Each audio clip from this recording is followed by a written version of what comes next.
I feel good about this season. Everything is clicking. I feel athletic again. It's now or never for me this season. You are Locked On Fantasy Basketball, your daily podcast on fantasy basketball. Part of the Locked On Podcast Network. Your team every day.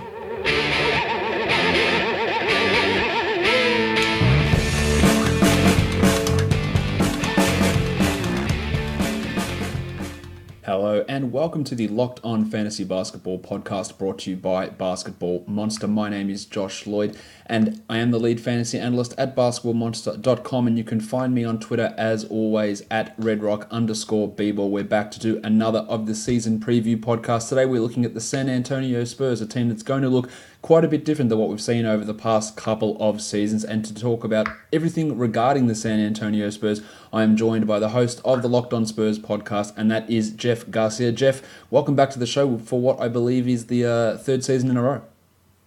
Yeah, thanks for having me back, and I'm ready to talk a brand new edition of this San Antonio Spurs. Yeah, it is a different season. We all know that the drama from last season with the Kawhi Leonard stuff, we're not going to really be talking Kawhi Leonard today on today's podcast. We'll save that for the Raptors one. But let's start, Jeff, with the projected record of this team. Get it out of the way. You've gone for a 47-35 record for the Spurs. Vegas has got them hovering around that 44.5. We've seen some really odd and changing projections from different models. Some of them going under 40 wins, some of them missing the playoffs. You've gone above the over-under line. What's your thought process on that? Because I can assume, and you can correct me on this, it's the fact that you're replacing Kawhi Leonard, who didn't play at all last season, with DeMar DeRozan.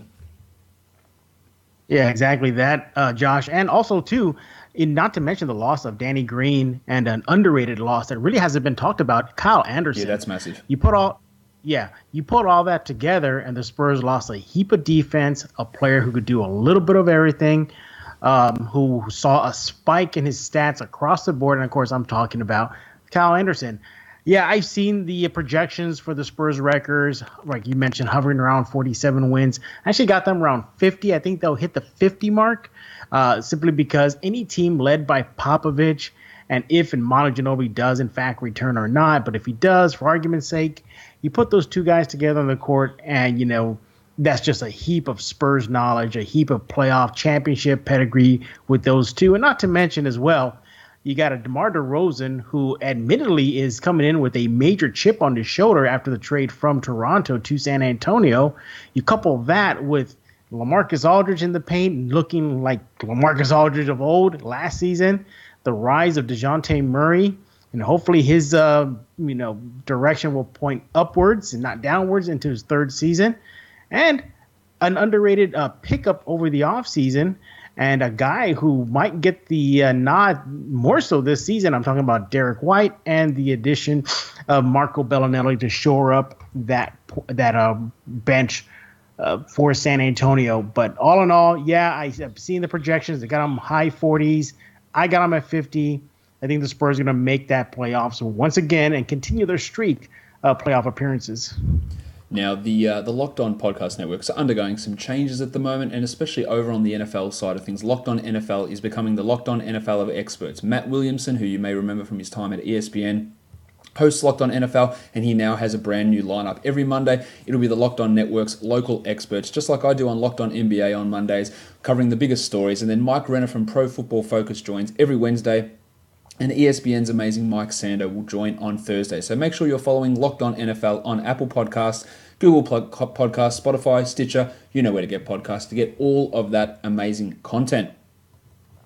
Now, Jeff, you're looking at the projected leading scorer for this team. I guess it comes down to two names, LaMarcus Aldridge and DeMar DeRozan. You've gone with LaMarcus Aldridge as your projected leading scorer on this team. I've actually gone marginally the other way with DeMar DeRozan. What makes you think that Aldridge will be able to maintain that same role he had last season? Because remember, that first year when he came across, he did definitely play second fiddle to Kawhi Leonard. He wasn't happy about it. He pissed and moaned behind the scenes a little bit about that. So do you think he's going to maintain that number one offensive option even with DeRozan in the picture? I certainly do, and I think everything begins and ends with LaMarcus Aldridge on both sides of the court. Defensively, they lost, as I mentioned, Kawhi, Danny Green, and Kyle Anderson. Somebody's got to anchor the paint. That's going to be him, LaMarcus Aldridge, and I think the offense is going to start with him. he's a hot hand right now. His numbers spiked in his I believe it was third season in San Antonio. And DeMar DeRozan really hasn't played with a quality big man since Chris Bosh. And I think it'll be to DeRozan's advantage to maybe give up some touches and give to LMA in the post, simply because if he's cooking, teams are going to double team, triple team, and that just makes life so much easier for DeMar DeRozan. I expect DeMar really to think pass first when it comes to playing with LMA. And look, LMA is also smiling as well. The offense began and ended with him last year. Spurs players throughout the entire season were openly admitting, saying we need to get him help, and we're not going, it's all on him.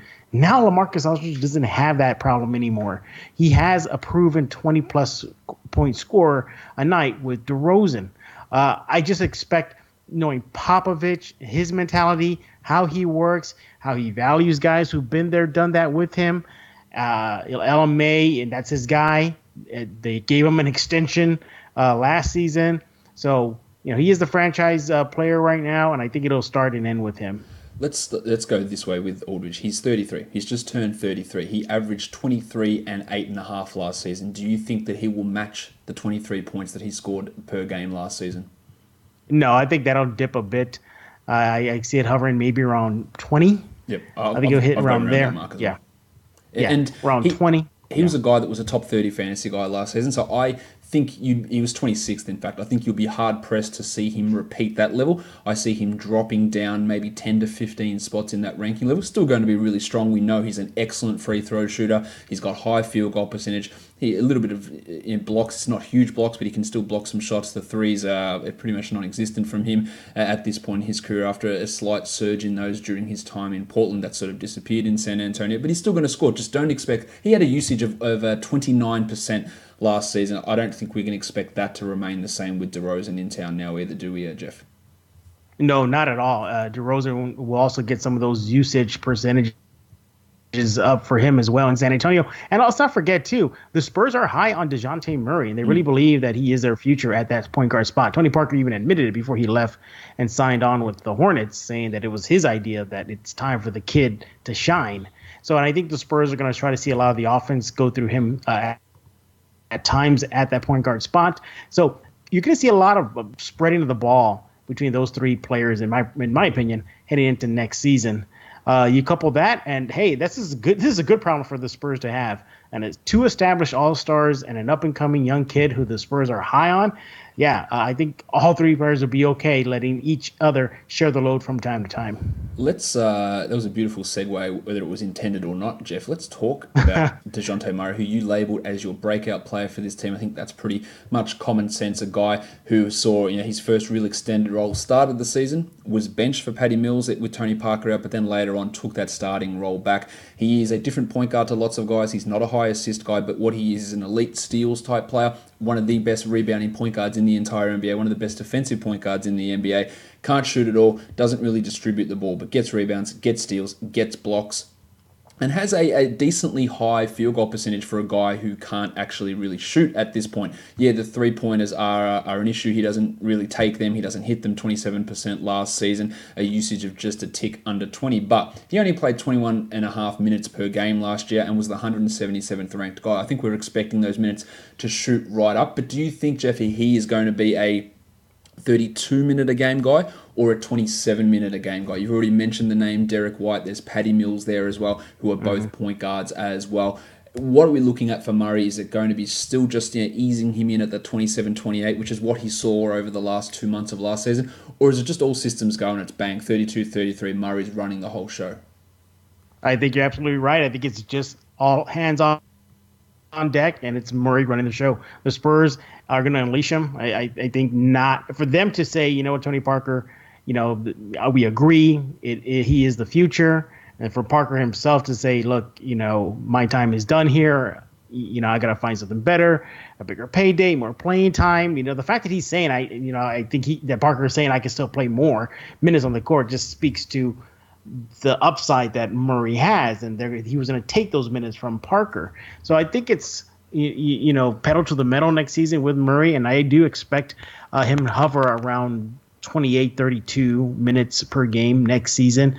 Popovich is going to, run him. But unfortunately for him, he has a guy like Patty Mills likely to back him up, or another point guard, as you mentioned, D. White, who had a phenomenal year in the G League, and he always does in the Summer League, but it still hasn't been proven yet on the NBA level with consistent minutes. We've seen glimpses of what Derek White can do, especially last year in the postseason against the Warriors of all teams. He showed great signs of upside. Now the Spurs are going to see if he can go. But right now, as far as Murray's concerned, it definitely is pedal to the metal. Let's see what Murray can do. Murray is a really underrated guy in fantasy as well. Yahoo's got him ranked as the 155th best player. He is considerably better than that. I don't think he should be paying. Look, he almost got to that level in 21 minutes a game last year. So right. I'd expect him to be a top 100 guy. I think he's got a shot at the top 70 maybe. And that's if the shot and the assists come around. Now, if he can get from 3 assists a game to 5 assists per game, he is a top 60 type of guy. He's an excellent mid to late round point guard with that upside. Because if you go from 0.2 threes to 0.6 threes, you go from 3 assists to 5 assists, you've already taken yourself up 20, 30 spots just on that in itself. With the extra minutes, he could average 8 rebounds per game this year. He could get you 0.8 blocks. He could get you 2 steals. And despite not being a great shooter, not actually be a massive, massive negative. No, he's not a Marcus Smart 38% field goal guy. He's a guy that can't shoot, but much like Michael Kidd-Gilchrist, he hits the shots that he knows he can hit, and that's 45, 46% sort of mark, which is totally fine and easy to work around. So I think that Murray is a tremendous value guy, especially on Yahoo. That rank is completely out of control. It shouldn't be that high or that low, depending on how you want to frame it, but he needs to be taken way before that. He will be in most cases, but he's I'd say almost a guarantee for the top 100 for this season. Now, Jeff, go ahead. Oh, I don't want to interrupt, but a couple of more things about Murray before we transition. He has been focusing on his 3-point shot in the offseason. Almost all of any videos that he shares on social media, it shows him working on the 3-point shot. It's coming together. It's not the greatest shot, but, he's knocking him down at least, and I get it. It is the offseason. It is the training. It doesn't have a defender in him. It doesn't have a coach screaming at him. It's not in-game situation, but at least he's aware of that's a big area that he needs to focus on.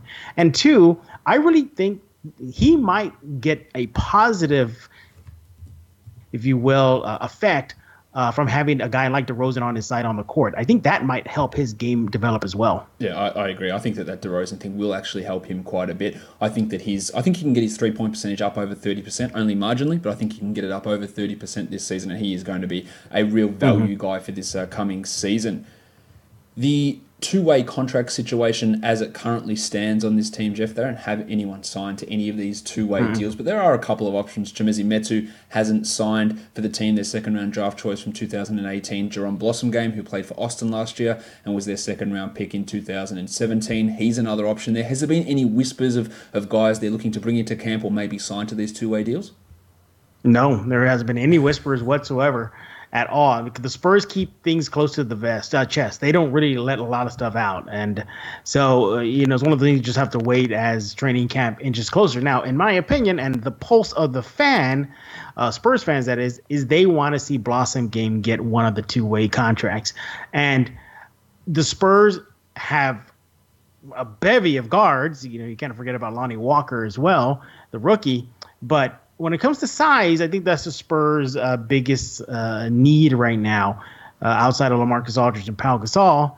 That's pretty much it. You have Rudy Gay. You have a very thin Davis Bertans. They brought in Dante Cunningham, but it's still not enough. Now, what a lot of the pulse of the fans, what they see, and I kind of agree with them at times, is Blossomgame is just that do-it-all guy, that dirty worker, dog on the court that is willing to throw his body on the court, mix it up in the paint and really throw his body around. He's a big guy. He's a really big dude. And he's proven himself on the G League level, but he really hasn't had a chance to shine. And I believe this year training camp, if he wants to nab one of those two-way contracts, he's going to have to do it right now, because I fear other NBA teams may swipe him up and add him to their roster if the Spurs don't really give him a chance. I'm not sitting here saying he's the next coming of an all-star or he's going to be the sixth man of the year award. No, but he's just going to be that glue type of guy that every team needs. But outside of him, yeah, I mean, it just also makes sense that maybe Metu may get one of those two-way deals. He's long, he's athletic, he has a lot of spring in his step. Exactly what the Spurs need in that paint next to a guy like LaMarcus Aldridge. I'm higher on Metu than I am on Blossom Game. I think they've both got the opportunities to grab those two-way spots. But last year they had Matt Costello and Darren Hilliard in those spots. We barely saw those guys play. They played. Costello played maybe 4 games he played, and Hilliard played 7 minutes a game across 14 games. So we barely saw those guys. So I wouldn't be expecting huge use, even regardless of who gets that spot. I don't think we're going to be seeing massive minutes come for those players who are in those positions in San Antonio now. Jeff, let's change tack a little bit here. In terms of this team, they're a team that generally they stay out of the media, but last season was a little bit different. What's something with the San Antonio Spurs, I've got my own ideas on this, but something that is maybe a misconception, something that's misconstrued, something that's a little bit of a myth across the national perspective that you guys locally in San Antonio either get angry at or you laugh at that is not true? I guess for us, the obvious one, it's almost year in, year out, is that they're boring. Yep. That the Spurs team is just very vanilla, very cookie cutter. It's, same play over and over again and, keep it, something 100 points or less. No, that's not true. We talked about him a lot. Dejounte Murray, he's an exciting player. Obviously, DeMar DeRozan's in town now, so he'll be doing DeMar DeRozan things at the rim, which should bring an air of excitement to San Antonio. And I think if he proves himself and can get some minutes on the court, I think Lonnie Walker would bring a touch of excitement on the court, on both ends of the floor, that is, because this kid has the tools to be just exactly what the Spurs need at that shooting guard spot. Also, not to mention, too, Manu Ginobili, if he does come back, he still shows that he has Manu magic from time to time. Recall last season that incredible Boston at San Antonio game. Overtime, Manu Ginobili nails the game-winning shot. The crowd is going crazy at the AT&T Center. This Spurs team is not boring. They're very exciting. And the fact that the national media may not look at that, or other fans outside of the team don't see it, I actually think that sits well with Spurs fans, because they like being under the radar, so to speak. They want this team to just sneak up on teams and just wow them. So that's perhaps the biggest misconception about the Spurs for years now, is that they're vanilla, and they're actually not. The one that I agree with that. They're not boring at all. Yeah. In fact, they were in that 13 to 15 season run, like those multiple years. They were probably the most exciting team, and they were the most fun team to watch in the NBA. It's eased off a little bit there. The game's not quite the same as it was then, but still, they are still fun to watch. But the one that I look at with this sort of thing, Jeff, is that everyone looks at it. I mean, I'm never drafting any Spurs in fantasy because Popovich just rests guys all the time, and it's just not true. Like DeRozan, so Aldridge played a ton of games. He played 75. Kyle Anderson 74. Pau Gasol played. If you're going to rest anyone, you'd rest Pau Gasol. He played 77 games at the age of 38. We had Davis Bertans play 77. Mills 82. Dejounte Murray 81. Bryn Forbes played 80. Everyone played the games where they were healthy to play. Yes, Popovich did institute the modern thing that we do see now with guys resting, but people act like it was every second game that players were sitting out and they were playing 25 minutes a night. LaMarcus Aldridge played 34 minutes a night last season. No one else got to 30 minutes a game because they weren't good enough, and we had these guys where he was dealing with a patchwork type of roster to try and get the information or get the right combinations going. When he's got the good players, we're going to see Aldridge, we're going to see DeRozan play 33, play 34 minutes a night. They will rest if there's like a high load where they're playing 4 games in 5 nights or 5 in 7, and they might sit a game there, and if there's a little bit of injury, they'll be extra cautious with that. But people act like it's the case where these guys are just sitting 1 out of every 3 games and everyone's playing 20 minutes a night, and it's just absolutely 100% not true, and it never has been for some reason. That has been the overwhelming idea about the Spurs, and it has turned people off drafting a lot of these guys for that very reason. And just as I said, it just isn't the case, and I'm sure you can attest to that. Yeah, this Spurs team last season, they were likely probably forced, at least Popovich was forced to play a lot of these guys, maybe not set them out as much, simply because, Kawhi Leonard wasn't in hand for all but 9 games, so they had to lean on other players. Or players just to get bodies on the court. Also, too, they were hit hard with the injury bug last year. Rudy Gay, he had a heel bursitis that kept them out for weeks. You had Manu Ginobili in and out. You obviously had Kawhi Leonard. And then Tony Parker was still coming off that surgically repaired torn quad. That was 100 times worse than Kawhi's, Josh. Remember that? I think Popovich and the coaching staff were forced to have guys play more games other than resting. Now, who's to say Pop may not go to that next season if everybody remains healthy? Popovich is, as you mentioned, yes, he does have that reputation of sitting players out. Next season, it should be a grind, especially in the Western Conference. That's going to be a gauntlet next season in the West. But one thing is for sure, a lot of the players, at least now, are saying they will obviously the right thing, but they want to come into camp healthy. Look at Davis Bertans. He told Team Latvia, the national team, he's not playing at all in any type of exhibition games leading up to the 2019 World Cup tournament this fall. I'm sorry. Same thing goes for Marco Belinelli. He declined Team Italy's invite. Rudy Gay, he was scheduled to do another NBA game, charity game. He declined that as well to end up the off season. Why? Because they want to come in healthy. And that is a good sign for Spurs fans. That is a good sign for just Spurs fans in general, the NBA, to see a fully healthy Spurs squad on the court with new pieces like DeMar, Jakob Poeltl is another guy. I think, one thing that I've been hearing about Poeltl too is that he has tremendous upside, and a lot of media talking heads are saying the Spurs got themselves a gem if they fashion him right. He may be an impact player, especially in the Spurs system. I have to wait and see about that. I like what I saw in Toronto. We'll see what he does in San Antonio. But overall, if the Spurs stay healthy, this is going to be an exciting Spurs team, a fun Spurs team. Yeah, Popovich will rest players from time to time. But all in all, I think the Spurs will be in the thick of it come late in the NBA regular season. Now, I asked the question of all the hosts, Jeff, of most likely player to be traded, and you said none. Most of the time, I wouldn't let the co-host get off with an answer like that. But with the Spurs, they just don't make in-season trades. So I'm totally with you there. They just don't do it. They just don't make these deals. They just don't. It just doesn't happen. So I don't think we've got anything to worry about there. Let's talk about their draft. We've spoken about Chimezie Metu already. Lonnie Walker was selected at pick number 18, the highest pick the Spurs have had in quite some time, I think, since Kawhi Leonard, which, of course, was a trade to get that pick anyway. You referenced it earlier. I don't see how he's getting on the court this season. We've got DeMar DeRozan obviously starting at the 2. You've got Dejounte Murray at the 1. Then there's Patty Mills. Then there's Marco Belinelli. Then you've got Derek White in that mix as well. Is Walker the 6th guard on this team? You can throw in Bryn Forbes as well. I wouldn't because I don't think he's very good, but he's in that mix as well. So where does Walker fit in there? Yeah, it simply could come down to a numbers game, and right now the numbers are not on his side. Popovich is obviously going to defer to the veterans of the squad. I didn't even include Manu Ginobili in that list. Yeah, exactly. To the position that he's playing, it's just, it's tough for him.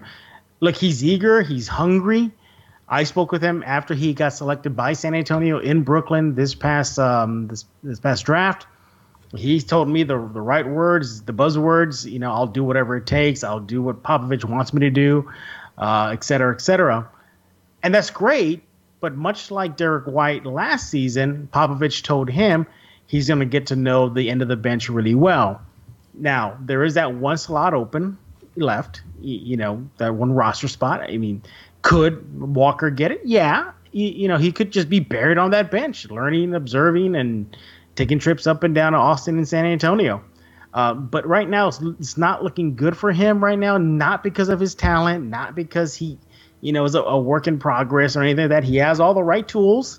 He showed flashes what he can do prior to himself getting injured in the Vegas Summer League, averaging 11.5 points per game in 4 games played. But, yeah, it's just one of those situations for him, a numbers game. Don't be surprised to see him have extended time in Austin, but also during the doldrums of the NBA season, perhaps an extended road trip, or garbage time. That's when Walker would get his chance to shine. And hey, if Popovich does go to the rest of the player, especially that position, because they got a glut of the players at that spot. If I'm Lonnie Walker, I'm saying, hey, Pop, you can rest DeMar and Manu and Derek all you want. Let me in. So yeah, I kind of agree there. the players ahead of him, yeah, it's kind of tough. So, yeah, expect him to be in the G League for quite some time. I think his numbers this year are going to be pretty ugly. I think he's going to struggle with efficiency. Yeah. He doesn't generate rebounds, assists, or steals. His percentages, I think that you're going to see that his field goals under 40%. He's not an excellent free throw shooter, and he's just barely going to play. For some reason, on Yahoo, his ADP is 128. That is higher than Dejounte Murray, Rudy Gay, Pau Gasol, Jakob Poeltl, Marco Belinelli, and Patty Mills, and there's absolutely no reason for that. He'll struggle to be a top 400 player this season. You know that I'm not as high on him for Dynasty. I'm not as high on him, obviously, as Jeff is as a player. I just think his overall fantasy impact is limited to him being a scorer, and then he has to become efficient at that because he just doesn't do anything else. And he needs to find these other things that he can do. We'll see this year, but it's mainly going to be watching a lot of G League footage to see Lonnie Walker in action. I believe, just given those players that I mentioned who are clearly superior to him at this point, it's going to take a rash of injuries for him to really be pushed into the lineup, and even then, I think he may struggle in that role at this early point. Now, Jeff, you put out the projected starting five for this team. I don't think there's much argument here. Dejounte Murray, DeMar DeRozan, Rudy Gay, LaMarcus Aldridge, and Pau Gasol, but we haven't really spoken about DeMar, so let's talk about DeMar DeRozan. He was a guy, obviously he came across in that Kawhi Leonard trade. The Spurs wanted an established all-star. They got an established all-star. He heads to this team now who is a team that plays at a slower pace than what he was used to in Toronto. Last year, he was the 46th ranked player in fantasy, playing 34 minutes a night and averaging 23, 4, and 5 with a steal, and hit a 3 per game, a career best in terms of three-point shooting.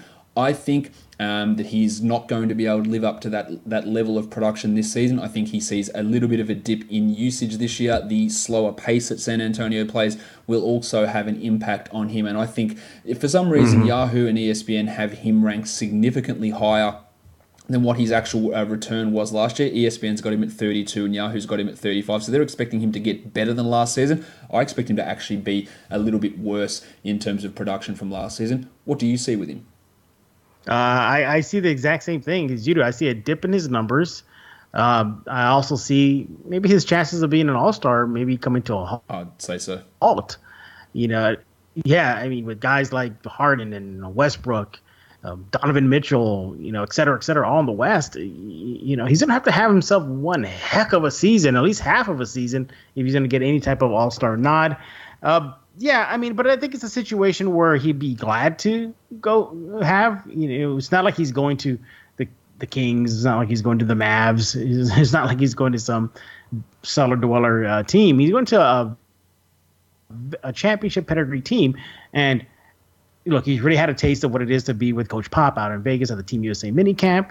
Yeah, maybe it wasn't structured or as NBA camp-ish as you want, but still, at least it's a good start for him. He's big-time friends with Rudy Gay. They go back from their days in Toronto. Same thing for Marco Belinelli. They played together out with the Raptors. He's going out with Jakob Poeltl, a guy he's familiar with. So there'll be some familiarity there for him, a sense of comfort, a sense of belongingness, and that'll help him ease into his new situation in San Antonio. But with a player like LMA at his side, a guy like Murray, with the touches that they're going to have to give to Rudy Gay, yeah, his numbers are going to drop down. And I would not be surprised if, he's actually below 20 points per game next season, maybe hovering 17, 18. I've got him marginally above 20 at the moment in my projections, but if you have a look at what he did last season, his last half of the season, he played 80 games, so his last 40 games of the season, he was the 68th ranked player. I think that's basically where we should be looking at him in that sort of range for this season. He averaged 21 points per game in 33 minutes there. He only got to the line 6 times per game, whereas the previous 2 seasons he'd been at 8.7 and 8.4. And his main fantasy strength had always been high free throw percentage on high volume. And if you take 25% of the volume away from that, that cuts a lot of the value down. Now, if he is going to actually be the second option in San Antonio, which is a possibility, then he's not going to have as many free throw attempts. You're playing at a slower pace. The Spurs don't get to the line as often as other teams. So I think that if you're looking at DeRozan in that third round range, in that 30 to 35 round range, which is where ESPN and Yahoo both have him ranked, I reckon you're going to be pretty disappointed. In fact, he has never finished inside the top 40. So for both of those sites to expect him to get better and significantly better in what I think is a worse situation, it's quite curious to me, so I'm not exactly sure how that's going to play out in terms of where that value lies. I don't want, and I'm a big DeMar DeRozan supporter, have been for real life and in fantasy. I just don't know why we're trending back to pushing him way above where he'd been in the past. I just don't see that being the case. Exactly, and the system that the Spurs run, it's not too much ISO ball. Exactly. They got to move that. They got to move that ball. If you're not moving the ball, Popovich is going to call timeout immediately and pretty much open you up a new one, if you know what I mean. So that has, that's got to factor into any type of dip in numbers in DeMar DeRozan's stat line next season. Again, it's not a bad thing. It's a great thing. It's going to a great situation. And who knows? Maybe he's okay to not be relied upon as much as he was in Toronto to generate points with the type of player he has in the paint with LMA and at his side with Murray and the list goes on and on in San Antonio. But yeah, I think his All-Star days are pretty much numbered, if not maybe gone. There is going to be a dip in numbers. And let's not forget, too, learning the Spurs system is not an easy task. Just ask LaMarcus Aldridge in his second season in San Antonio when he wanted out, when he felt that he wasn't fitting in with the system, that he just didn't fit with San Antonio. And then look what happened in his third season last year. He blossomed and became an all-star. Who knows? Maybe that could project for DeMar DeRozan down the road as well. Let's talk about the guy who's going to be starting next to him at the 3, and that is Rudy Gay. He's second season after Achilles surgery. He only played 22 minutes per night last year. Kyle Anderson had the starting role ahead of him and frankly outplayed him for majority of last season. Gay wasn't terrible, and he did say he's feeling back and more athletic, but when you're 30 years of age, which Rudy Gay is, 32 years of age, your athleticism doesn't get back. Regardless of if you had an injury or not, you don't all of a sudden get more athletic at the age of 32, irrespective of having one of the more debilitating injuries in the sports world in terms of a torn Achilles tendon. Now, in saying that, Gay is going to play more minutes because there is literally no other small forwards on this roster apart from him. So he is going to be playing 30 plus minutes at the 3. He's ranked on Yahoo at 169th. He will probably cut that number in half. He is, I think, a guaranteed top 100 guy. But if you go back and look at some of the past rankings of Rudy Gay, like 153rd last year, fine, makes sense. For some reason, Yahoo has him ranked lower than that, despite the fact that he's going to play significantly more minutes. But the previous 3 seasons, 29th, 43rd, and 20, he's probably not going to get back to that same level. But he's always been an excellent rotisserie guy who can help you a little bit, give you average numbers in rebounds, assists, steals, blocks, mid-area in free throws, actually pretty good in free throws, mid-area in field goal percentage, pretty good scoring, hit some threes. He can do all of that. The three-point shooting fell off a cliff last year in San Antonio. Again, some of that's to do with lift from the Achilles injury, but I think he's going to be a bit of a surprise packet this season, but also not back to Sacramento Rudy Gay. The fact that he is pretty much it when it comes to the small forward spot for San Antonio worries me. There's no one there. Unless they're going to play Belinelli, there's no one there. There's no one that plays the 3. Exactly. And that worries me in the sense of his usage. Are they going to rely on him so much that maybe that injury, flares up again? Another thing, too, is it's a huge worry. And then if they decide to, we're going to send him out for this game and we're not going to bring him in for this game, rest of the day, who do they fill in? You mentioned Belinelli. Okay, I guess, but he's going to get abused. They just have to shift the bar off. This is where... a lot of, where I mentioned earlier on the show, where I tend to agree with some Spurs fans that if they are going to give a 2-way contract, maybe to Blossom game, maybe because he could fill that role. But then again, he's not proven on the NBA level. There is that 15 slot left on the roster right now. My opinion is the Spurs will probably seek out a player to fill that slot at his position. Now, there is Dante Cunningham. He could come in and fill that role. But again, it's just he's not really a 3. He was a center not really a last year. 3. Yeah, exactly. So that is the biggest weakness the Spurs have right now. So if I had to put my money down, that 15 spot is going to have to go to a small forward. So what that does, it just gives Rudy Gay, look, he's a guaranteed starter. He's getting 30 plus minutes and he's going to beat that rank. Absolutely no doubt. And I talked about Yahoo having him 169th. ESPN's got him 264th. It is as easy money as you'll get. He is a perfect late round pick. There is almost no downside to taking that selection unless he gets injured again, but you just have to take him in that spot. He is an excellent option there. The last guy in the starting 5 at this point, in our projected starting 5, is Pau Gasol. Jeff, he played 23.5 minutes per night last year, was the 119th ranked player, averaged 10 and 8, blocked a shot. Wasn't able to continue the 47% three-point shooting or 50% three-point shooting he had the year before. That dropped down to a still respectable 36%. But with the age of Pau Gasol, he's just turned 38. I expect, personally, those minutes to come down even further, especially with Jakob Poeltl coming in and being a guy that I could see at times them starting him over Powell, or they could go to that lineup that they went a little bit more last season if they had more wings on the roster, where Aldridge starts at the 5, you put Gay at the 4. The problem is you just don't have anyone there unless they want to start Patty Mills at the 2 and DeRozan at the 3, or Derek White really steps up. That is option. So to boil down a really long-winded question, do you think Pau Gasol's minutes go down this season? Oh, yeah. I think it goes down in the season, especially as you mentioned with Poeltl in tow. Not to mention, too, they do have Davis Bertans. They brought him back. Yep. If they need him to stretch the floor out. Look, Pau Gasol, he's serviceable, yes. Is he a veteran presence on a very young team, or a fast getting younger team, so to speak? Yeah, that's valuable. And not to mention, they give him a very hefty contract. They're going to want to play him. But look, he is one of the better three-point shooters for San Antonio. The numbers are there. He is one of the better ones, so he can stretch that floor. There's something to say about championship and battle-tested metal that he brings on the court. But in this day and age of the NBA, and especially at that position where players are just so versatile, so swifter, quicker, Pau Gasol is a relic of a time where the NBA big was in his fashion. That's not there anymore.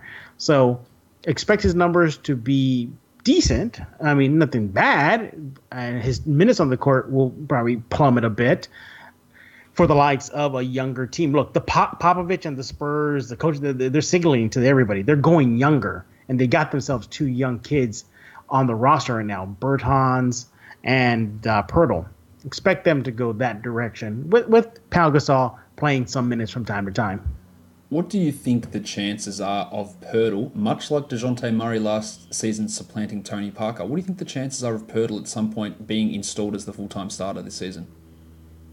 I think I would say 60%.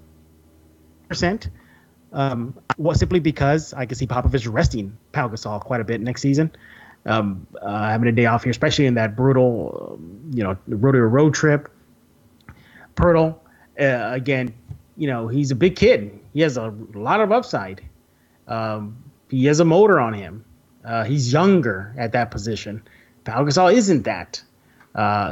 His time has come and gone.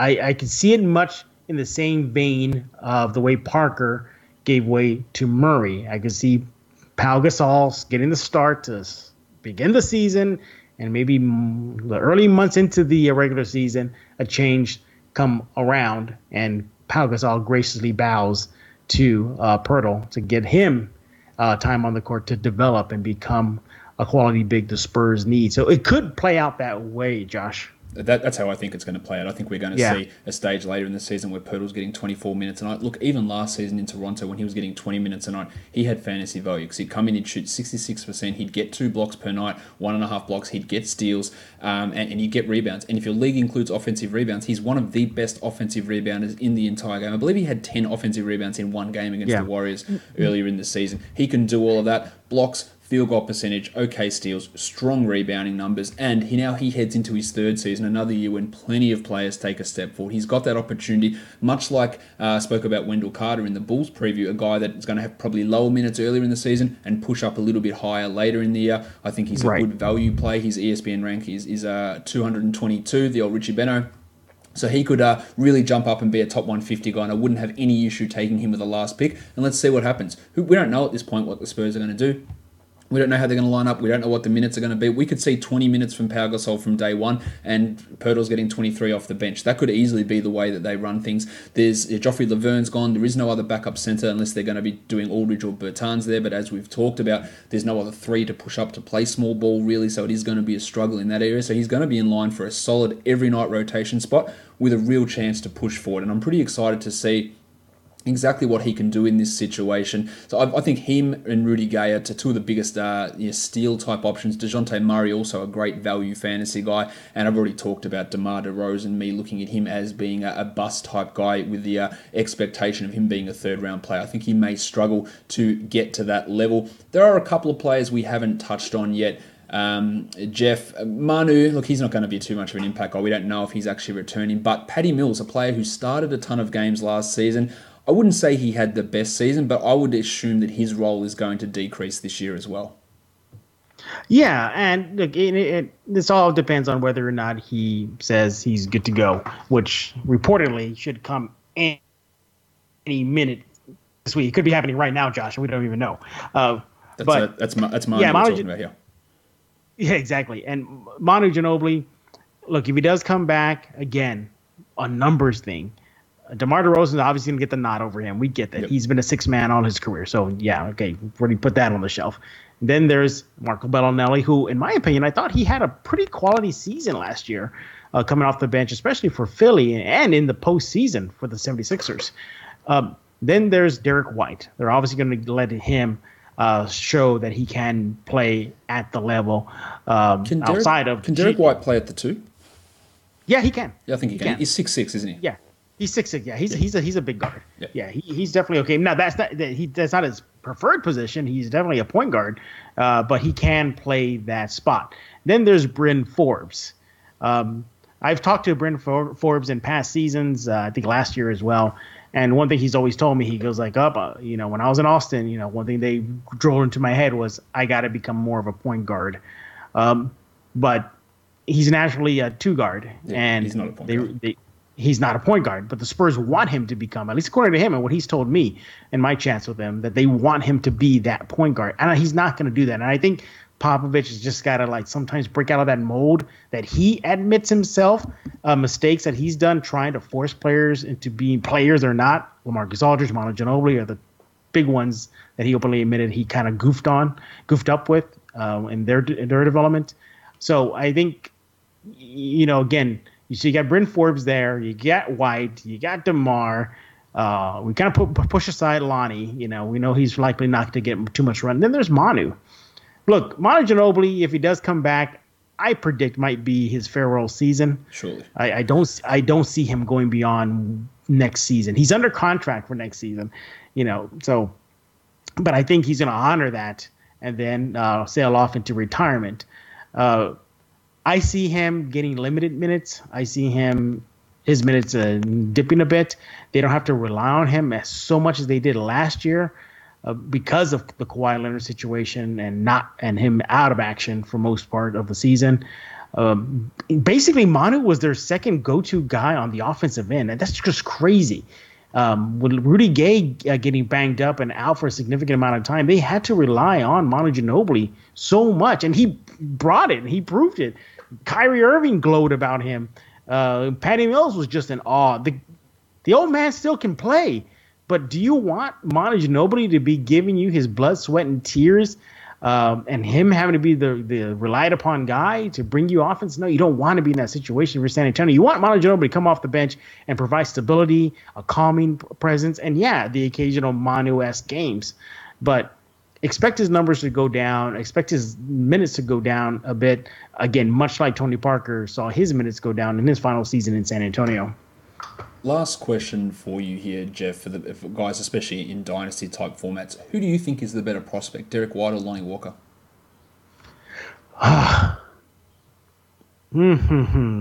That's a tough question, simply because of their positions.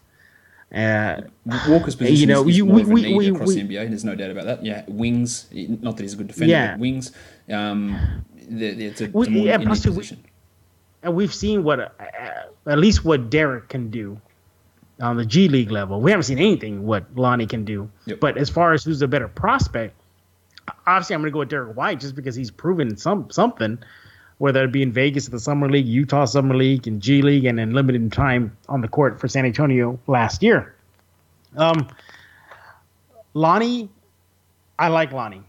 I like him a lot. I see he has crazy upside. The NBA.com recently released their rookie survey, and he dotted many categories. Can I just quickly talk about that for a sec, Jeff? That rookie, go ahead. That rookie survey. NBA rookies continue to prove that they are the least valuable judge of any type of number at all time. They put out the player most likely to have the best NBA career, and they chose Wendell Carter. He won, which is fine. Now, Wendell Carter could be. The second option was Jerome Robinson, and Luka Doncic didn't get a single vote. I got no idea what these guys are watching. They also voted Chris Dunn to be the likely rookie of the year in his rookie season. They voted Jahlil Okafor to have the best career out of all rookies. I don't know what they're watching. I don't know what they're valuing, but rookies and NBA players in particular, they are terrible judges of talent a lot of the time. Yeah, and look, it's a fun survey. It's something to fill the off season. It gets NBA.com some hits.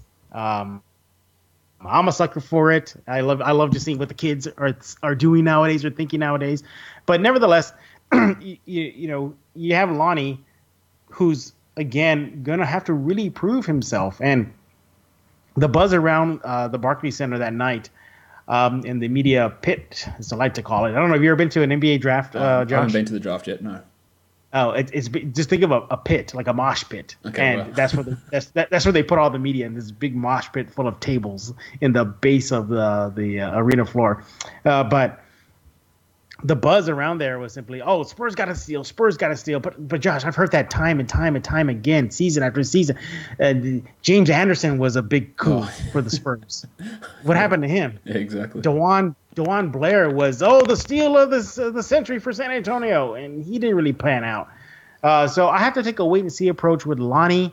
Derek White, I think he has a better prospect, especially in this day and age of the NBA. The position he's interchangeable. He can play the point guard spot. He can play the shooting off guard spot. He can score in buckets. He can knock down the 3-point shot. Again, based on what we saw in the G League. And what we saw in NBA time, it's very promising. It's very eye-opening. He can get to the rim. This kid is on a mission. And I think he's going to open up some eyes next season once the ball goes up in the air and the regular season tips off. Yeah, pretty excited to see what Derek White can do. He looked way too good for Summer League. It's going to be interesting. Jeff, he did. What have you got happening over on Locked On Spurs at the moment? Well, we're still churning along. Just because it is the offseason does not mean Spurs news stops. Seriously, I don't know where people think that the NBA takes a break. It doesn't. It doesn't go anywhere. It's consistent there. We recently had a few fun pieces from Marco Belinelli, just on a mission right now. I don't know if you've seen it, but he is sharing some crazy videos right now on his social media, and he's just looking like Marco of old.